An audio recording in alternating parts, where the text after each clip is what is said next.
Yes, hello everybody, welcome to this week's video. Lots on the show for you this week, including talking about China's troubled Xinjiang province and inevitably echoes of the uprising in Tibet last year. And yet, from Twitter to television, the Chinese authorities seem to be dealing with things very differently this time round. So we're going to be exploring that with an analyst at BBC Monitoring. Also, Tim Berners-Lee tells the programme his thoughts as the web celebrates its 20th anniversary.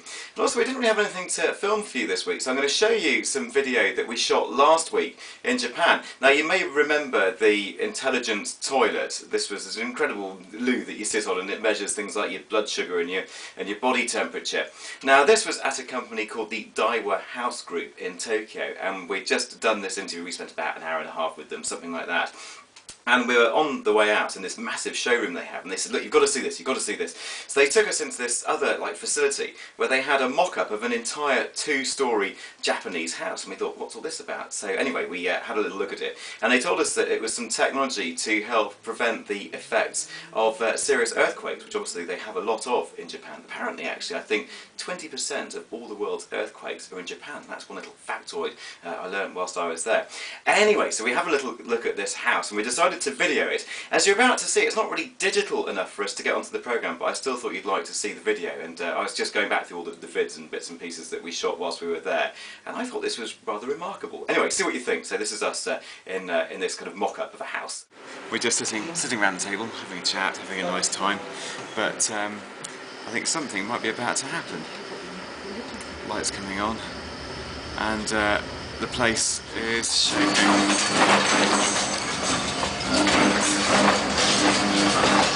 We're in the middle of an earthquake here.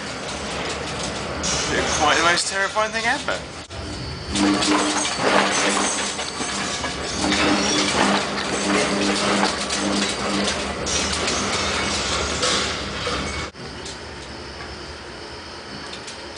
So you saw the whole house shaking around them, but basically what's going on in this demonstration is that they have some technology for cutting down on the damage that earthquakes cause in homes.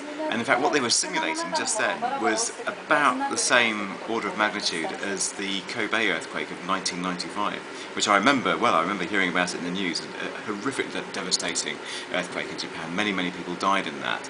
And in fact, it's largely because of that disaster that technology like this has been developed to try and protect people against future such quakes. So anyway, so they have this amazing innovation in this house, which they're about to demonstrate to us. And we're going to simulate another earthquake. Here we go. And underneath us, the ground is moving. We're sitting on this platform basically that simulates the ground shifting from side to side. The ground's moving like crazy, but as you can see, we can hardly feel anything in the house. It's just a few bits and pieces, hanging from the ceiling that are just kind of waving around a bit, but it's no worse really than having a particularly strong wind pressing against the windows.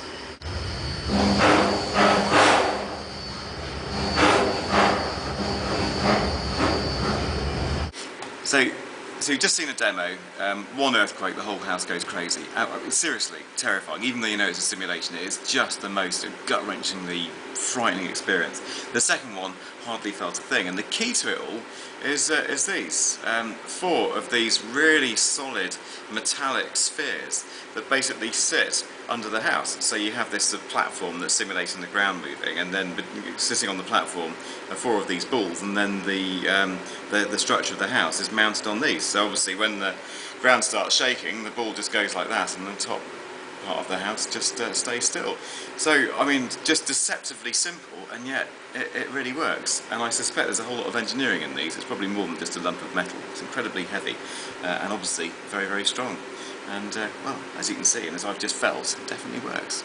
So there you go, hope you enjoyed that. It didn't make it into the programme, but I thought we'd show you the video all the same. And I mean, that was particularly freaky because we'd literally just arrived, me and producer Michelle literally just arrived in Tokyo after a long flight, dropped our stuff off at the hotel and went straight out to do those interviews, so it's kind of doubly freaky given the kind of sleep deprivation involved. Just before I leave you, just a little surprise for Bill next week. I've brought him some souvenirs back from the Akihabara district of Tokyo. This is the real geek area where you can get any kind of electrical component, any kind of gadget that you want. It's all there. It's absolutely amazing. I know that Bill would absolutely love it. So I've got him these bits and pieces.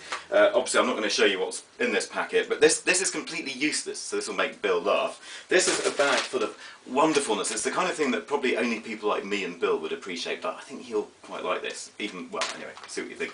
In this bag, I can't show you what's in it, but it's so cool. I wish I could keep it myself, but I'm going to give it to Bill, so you and Bill can find out what all that's about on our Digital Planet listeners video, just for you, next week.